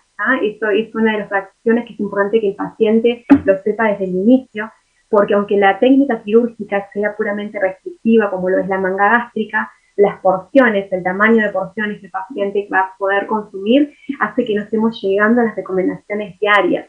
Entonces es importante, independientemente de la técnica, aunque sea una puramente restrictiva, como la manga gástrica, o una mal absortiva y restrictiva, como el bypass gástrico, en todas ellas el suplemento debe tomarlo de por vida, y tenemos que estar atentos y monitorizarlo con los controles. Bueno, y lo que sí también es que en estas primeras instancias donde pueden haber complicaciones como náuseas o determinadas intolerancias, también es importante estar atento para que no haya ese déficit de algunas vitaminas específicas o minerales. Todas las complicaciones, siempre lo que decimos es que en lo que hace la cirugía bariátrica son predecibles, prevenibles y tratables. Eso nos da como una seguridad, ¿no? De decir, bueno, sabemos cuáles son las que se pueden presentar, sabemos si podemos tratar de que no se presenten o minimizar esa situación, y si se presentan sabemos cómo tratarlas. Eso es un aspecto que es importante también, por lo que decía hoy Mariana, ¿no? Así como las complicaciones de mortalidad son de un 1%, en las complicaciones que se puedan presentar también están muy cuidadas y son muy atendidas en todo el proceso. Esto puntualmente son algunos alimentos que sabemos que a largo plazo pueden generar intolerancias. Las carnes rojas por lo general es lo que más marca como ese rechazo de intolerancia, el pan, el arroz seco y algunos alimentos muy fibrosos. Pero cada paciente tiene sus propias particularidades y presenta quizás sus propias intolerancias. Entonces, si bien hay determinados que están como en forma general marcados, cada paciente puede presentar la situación particular. de la ingesta de alcohol, porque es importante. ¿Se acuerdan que cuando hablábamos de la anamnesis ya lo marcábamos y es algo importante a destacar, al igual que las horas de sueño, al igual que el consumo de tabaco? Porque con la cirugía bariátrica lo que sí se ve es que hay mayor sensibilidad en el postoperatorio con menores dosis de alcohol. Eso tiene que ver un poco con la acción de la enzima alcohol deshidrogenasa, que como bien sabemos está situada en el citoplasma de las células del estómago, y cuando hay restricción en cualquiera de las técnicas va a ocurrir esta situación. Esto va a llevar que el paciente presente en el postoperatorio mayor riesgo de intoxicación aguda, de tener alguna adicción, y por eso aquí la transferencia de la adicción, ¿no? Hay varios estudios que hablan de este aspecto, que en el momento de que ir como siendo una alimentación más consciente y más medida de qué estoy comiendo, que también pueda focalizarse un poco desde este lado esa transferencia, esa adicción a lo que es las bebidas alcohólicas, o de presentar hipoglucemias. Entonces, bueno, estar atentos a esto. El caso siempre va a tener que ser un aspecto mirado en cada paciente, y sobre todo en el cómo, con qué comportamiento lo consume, para poder detectar si es alguna de estas situaciones que está cubriendo esa presencia del alcohol en el postoperatorio. Bueno, y acá nosotros tenemos en el equipo de nutricionistas también a Ceci Villavico, que tiene su expertise, es experta en todo lo que hace a la psicología y psicopatología de la nutrición en el paciente que presenta obesidad. Y entonces es importante empezar a mirar desde este componente, ¿no? Poder pararnos y aprender, en el caso de nosotros con Cecilia, también estos aspectos que hacen, pero que más allá de los aspectos que ya conocemos históricamente, ¿no? De los ambientales, los biológicos, que hacen a la obesidad y a la conducta alimentaria, cobra esta columna del centro un rol tan importante a corto y a largo plazo, que son los factores cognitivos y todo lo que tiene que ver con las emociones y el cómo se alimenta el paciente vinculado a un hecho emocional. Las percepciones del paciente, todo lo que tiene que ver con las influencias parentales, y lo que hace a la sombra de la obesidad. En la cirugía, como bien dijo Mariana al inicio, no es solamente algo a nivel gástrico, tenemos que atender todo el aspecto que tiene que ver con el cerebro de esta persona y todo lo que tiene que ver con las emociones. Solos no podemos, tenemos que tratarlos con todo el equipo, y tiene que ser un trabajo totalmente articulado para poder acompañar en cada una de las etapas de este proceso. Pero estos aspectos, si no fueron correctamente abordados en la etapa previa, van a surgir después. Los aspectos que decían en el sistema cerebral y cómo se conjugan, y acá la importancia de en todo lo que tiene que ver con estas áreas de memoria y función ejecutiva en el momento de la elección del paciente a determinados alimentos. Y acá una frase que siempre nos dice la psicóloga de nuestro equipo, Eva, que la obesidad duele. Y duele, realmente duele la obesidad, duele desde todo lo que presente, toda la carga que traen los pacientes y su familia también, vivido junto a ellos en ese proceso. Y nosotros tenemos la responsabilidad de dar respuesta y de atender estas situaciones. Entonces, bueno, es tratar de mirar a corto y mediano plazo cómo se comportan los cambios frente a la motivación, ¿no? Y a la propia técnica quirúrgica, pero también estar atentos cuando es a largo plazo, qué aspectos están incidiendo para que esos cambios puedan tanto mantenerse o quizás al otro extremo cambiar hacia lo negativo, ¿no? Poder individualizar la atención y poder mantener esos cambios, esa educación a largo plazo, para poder evitar lo que decíamos, ¿no? Esa complicación que es la reganancia, que bueno, que pueda generar con ello también un montón de aspectos no esperados en el paciente. Y algo que queríamos también traerlos, y que siempre con Lucía lo hablamos y que es tan importante, porque la importancia siempre de hablar, cuando hablamos del paciente, hablamos también de la familia, y los incorporamos como dentro del equipo, los sumamos y consideramos como parte del equipo al paciente y a su familia, porque también está estudiado que muchas veces el propio familiar o los amigos pueden actuar como saboteadores íntimos, ¿qué es esto? Es que tienen influencia sobre el paciente en forma negativa en los logros, en los cambios, porque en esos cambios que se van generando, en esas modificaciones, muchas veces también los familiares lo sufren, lo padecen, sienten que se encuentran con una persona diferente por el gran impacto que tiene, ¿no? Toda esa situación en cuanto a su calidad de vida, no solamente física, sino emocional también. Entonces tenemos que estar preparados a dar respuesta a eso también, poder detectar cuando esto está ocurriendo para poder derivarlo y atender esa situación. Y bueno, hay técnicas, hay herramientas para trabajar con los familiares también, y es importante que eso pueda ser incorporado y considerado y observado en cada consulta. Bueno, y para finalizar, creo que me pasé mucho de las 30 minutos, pero una frase, estamos con Mariana, siempre me gusta finalizar las presentaciones con algo que genere y movilice, ¿no? Mucho, y sobre todo el cómo siente el paciente todo este proceso. Y aquí lo que les traje fue una frase de estos pacientes de la clínica, a quien le tengo un cariño enorme, como a todos, pero creo que esta frase representa lo que muchas veces quizás les cuesta ir diciéndolo, ¿no? Muchas gracias por dejar salir en mí a esa mujer que estaba atrapada por sus antepasados y ahora vive la vida que siempre soñó, viendo matices de colores donde antes todo era en blanco y negro. No solo fue una operación, fue un romperme y volver a reconstruir. De esto se trata, ¿no? De romper, volver a reconstruir y acompañar los procesos, estar, escuchar, observar, derivar, trabajar en conjunto con el otro para que dar las mejores herramientas en este proceso y que permitirles liberarse, salir de esa cárcel donde ellos muchas veces sienten que se sentían resguardados. Bueno, muchas gracias. Muchísimas gracias, Claudia. Espléndido y profundo todo lo que nos has dicho sobre apenas era un pantallazo que lo has profundizado absolutamente el antes, durante y después. Y nos quedamos con ganas de seguirte escuchando. La verdad es que las personas que nos están siguiendo, participantes, han dado unos elogios grandes de ambas.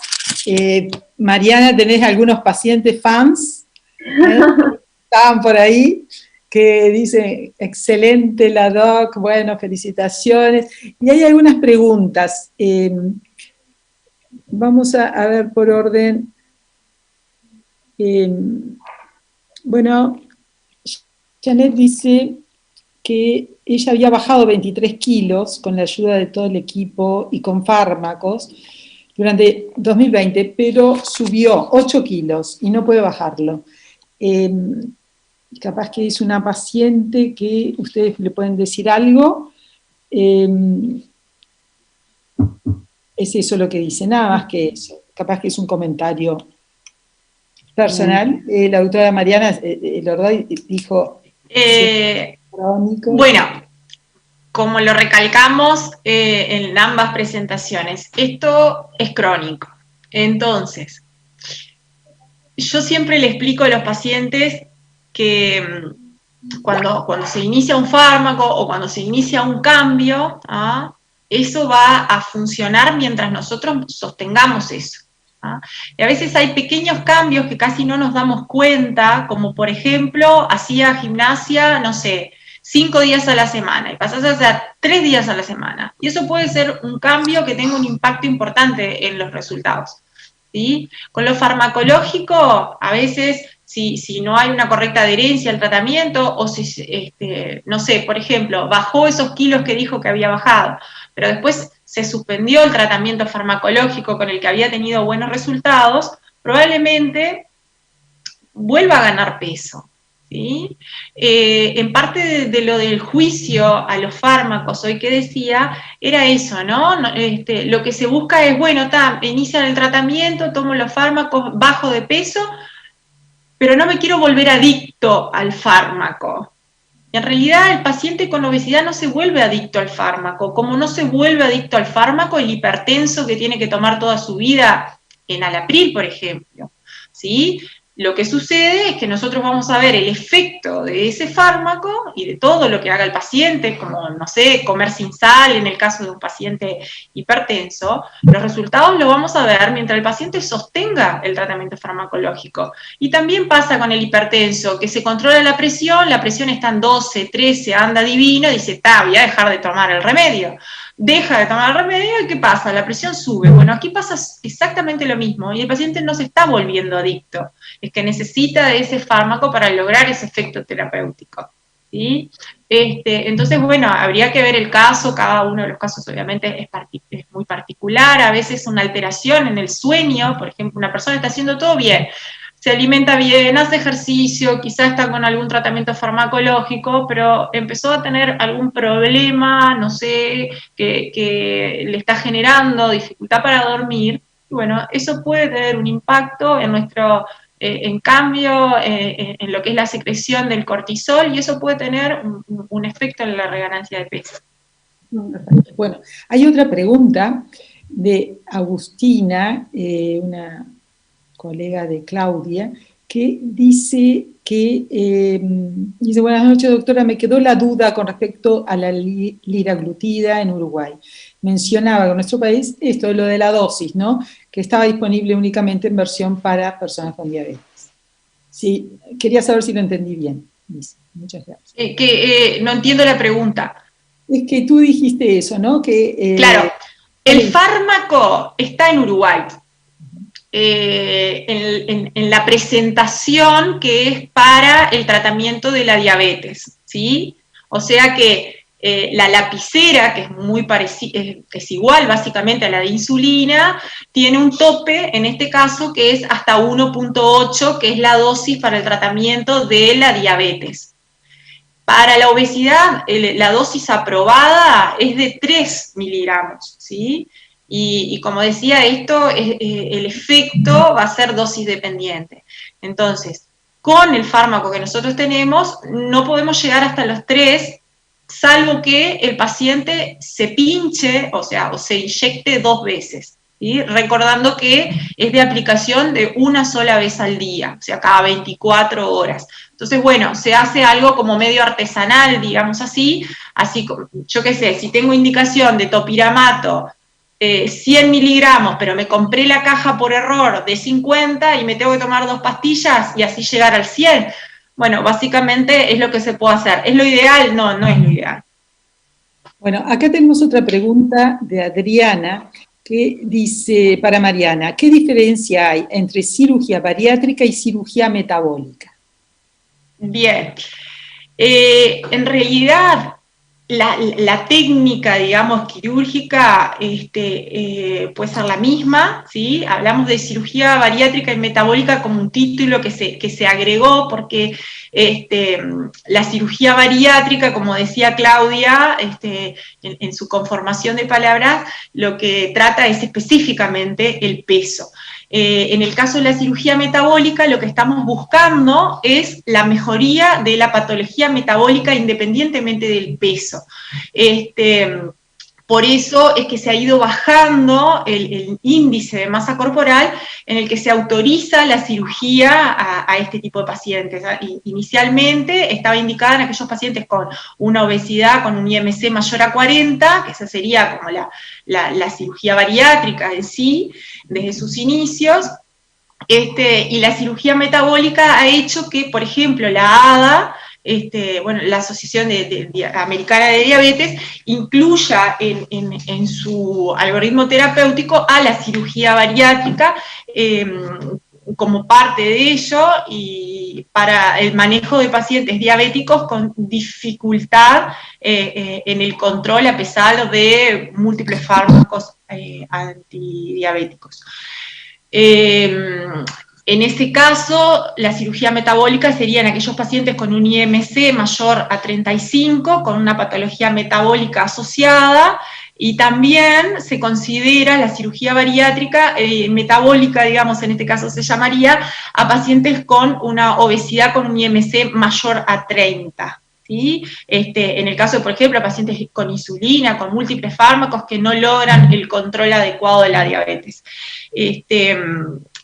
cuanto antes se llegue, mejor, porque si no, ya estamos alcanzando un paciente con una diabetes con repercusiones de órgano blanco, y que en ese caso la calidad de vida del paciente que se puede recuperar, digamos, ya es menor, ¿sí? Por ejemplo, una cirugía metabólica en un paciente con una amputación no es lo mismo que en un paciente que todavía no tiene esa complicación de la diabetes, ¿no? O una nefropatía o una retinopatía, por ejemplo.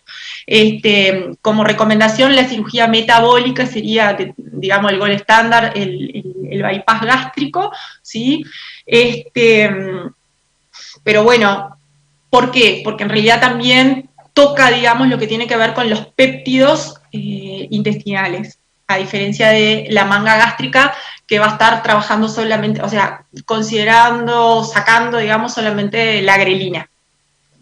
No sé si fui clara, capaz que... Bien, muy claro. Adriana pregunta también, los estudios muestran que con el tiempo hay reganancia de peso luego de cirugía bariátrica. ¿A qué se debe y cómo se trata? Bien. Bueno, Clau, no sé si querés decir algo. No, es que justamente... Es como multifactorial, como la enfermedad. Exacto, totalmente. Y de la mano que incluso con el comentario que hacía Janel, ¿no? De ese incremento.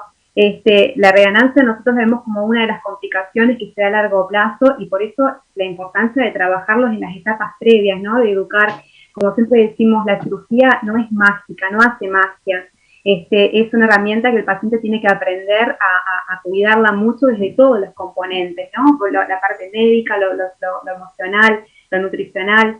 Entonces, a largo plazo está marcado, hay estudios que han trabajado a nivel multicéntrico para poder dar respuesta, y incluso hay uno de los estudios que estaban marcados, que era el Action-IO, que lo puse como referencia en una de las slides. Fue uno de los estudios que ha estudiado a las personas con obesidad y cuál es la barrera que genera esa dificultad en ellos para bajar incluso a largo plazo, incluso en el tema de las reganancias de peso. Se estudió en 14.500 pacientes y también se estudió a casi 3.000 profesionales en ese mismo estudio para poder tener todas las miradas. Y por eso lo que dice Mariana es importante para poder también atender la reganancia de peso, el considerar todos los aspectos, ¿no? Es múltiple, hay aspectos emocionales, así como puede pasar que se vuelque ese cambio en la adicción de un alimento al alcohol y que las calorías sean consumidas a través de esas calorías vacías, a través de determinados alimentos, como el poder quizás en las pequeñas cantidades de porciones restringidas que se consumen frente a situaciones emocionales no expresas, no manifiestas, no trabajadas, empezar a consumir alimentos más cargados en energía, con densidad energética elevada y no adecuados, ¿no? Que calmen en cierta forma una respuesta a una emoción. Entonces el escucharse, el aceptar todas las emociones, ¿no? Así como la tristeza, la alegría, que son parte del proceso, y seguramente va a ser muy abordado en la próxima instancia, el mes próximo, en el cierre, cuando se hable de todos los aspectos psicológicos. Todos esos elementos juegan en que esté esa posibilidad, y hay que trabajarla, y el paciente tiene que saber. Por eso es la importancia de que se involucre, se empodere desde esa herramienta como tal para cuidarla. Bien. Como para completar rapidito, que sé que estamos cortos de tiempo, bueno, eso sería como la parte desde lo nutricional y psicológico. Un detallecito más, los pacientes posteriormente a la cirugía bariátrica tienen que tomar de por vida suplementos vitamínicos, como dijo Clau, y a veces la no adherencia a ese suplemento, esa sensación de haberle ganado a la enfermedad, los lleva a dejar las vitaminas, y bueno, obviamente es tan chiquita la porción que consumen que no logran alcanzar los niveles recomendados de vitaminas, y eso hace que aparezca, por ejemplo, el picoteo como en la búsqueda de ese nutriente que está haciendo falta. Aparte de lo nutricional, de lo psicológico, de todo lo conductual, que es sumamente importante, también pueden haber, digamos, puede estar involucrado, digamos, la parte técnica quirúrgica, ¿no? El tipo de cirugía que se realizó, el largo del asa que se puede haber dejado del asa alimentaria, el tamaño del estómago que quedó como residual, eso como para pensar también en la parte quirúrgica, ¿sí? Y lo otro que hay en realidad es ese, digamos que cómo estamos hechos nosotros estamos hechos para engordar, y en la parte endocrina siempre estamos, ¿no?, como compensando eso que sucede, si yo subo una cosa se baja, bueno, los péptidos orexígenos y anorexígenos que se modifican en pro del adelgazamiento durante el primer año de la cirugía bariátrica, en el que nosotros llamamos que el paciente se encuentra dentro de la luna de miel, después aparece la compensación a largo plazo.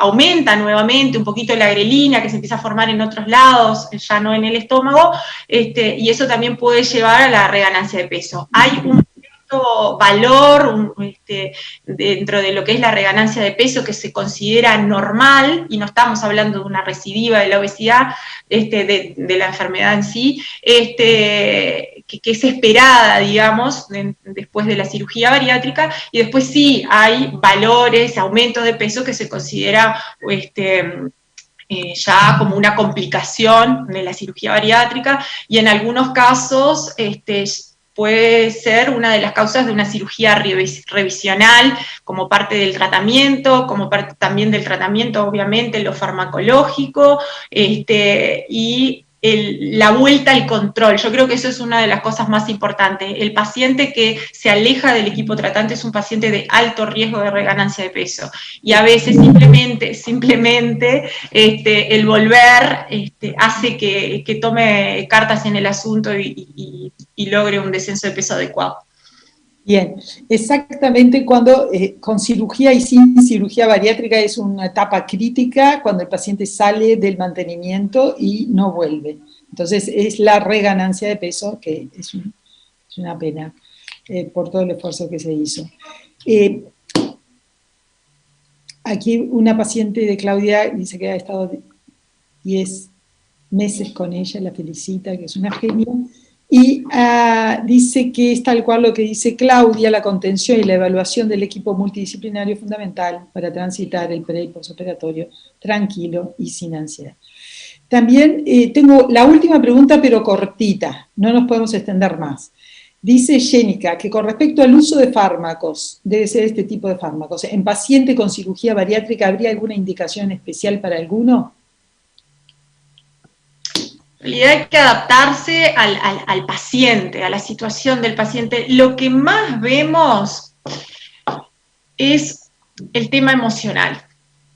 Ahí es donde hay que indagar, y a veces no necesitamos el tratamiento con un fármaco específico para el tratamiento de la obesidad, sino que una interconsulta con psiquiatra, ahí sería como lo más adecuado. El Orlistat se puede utilizar, no habría problema, pero lo que sí vamos a estar sumando, por ejemplo, es la alteración en la parte de la absorción, así que hay que tener cuidado. Pero no habría una restricción específica. Hay que ver, usamos topiramato, por ejemplo, para el control del picoteo, el bupropión. Bueno, se va viendo, depende mucho del comportamiento del paciente, pero no sé, Claudia, vos qué pensás, pero muchas veces lo que vemos es una pérdida del control y que sabemos que el alimento muchas veces se utiliza como antidepresivo, y el paciente ya pierde la capacidad de mejorar su estado anímico a través de la comida, y eso puede hacer que aparezca algo que estaba encubierto, por ejemplo, y bueno, el uso de inhibidores de la recaptación de serotonina, por ejemplo, puede ser un freno a la reganancia de peso en esos pacientes. Específicamente, no en cualquier paciente. Voy a tener que dar cierre a esto que es muy apasionante, pero ya nos pasamos del tiempo. Entonces, solo quiero dar gracias a las dos, darles las gracias a los participantes que han estado escuchando en el canal, y quiero recordarles que el cierre de este ciclo se termina en julio, el 27 de julio, a las 7:30 de la misma hora, con el peso psicológico en los pacientes que tienen esta enfermedad crónica, el peso psicológico. Entonces hay un impacto en lo psicológico que vamos a ir viendo desde el dietante crónico, desde la persona que era sedentaria y mejoró el sedentarismo o está activa, estimulada para estar activa, desde la cirugía bariátrica, desde la farmacoterapia, el peso que tiene una persona que vive con obesidad o con un cuerpo grande también, ¿no? Que se mantiene con un cuerpo grande y tiene un gran, afecta muchísimo su vida cotidiana. La cronicidad es una enfermedad como tal, ¿no? La enfermedad crónica, por ser crónica, aumenta el impacto de la enfermedad por sí misma. Entonces, tiene que ser tratado, tiene que ser apoyado. Como decía Mariana, el paciente no es el que falla. Somos nosotros los profesionales que fallamos en buscar la técnica adecuada para solucionar todos los problemas, que es muy complejo, el problema psicológico, el ambiente, etc. Ya lo sabemos, lo hemos hablado. Gracias por participar, los esperamos en el cierre y no se olviden que al final tenemos esa encuesta de todas estas etapas en la página web, entonces del Sindicato Médico, y ahí contestando eso se les envía el certificado. Bueno, muchas gracias, Claudia, muchas gracias, Mariana. No, por favor, gracias a ustedes. Bueno, un gusto. Que pasen bien. Gracias.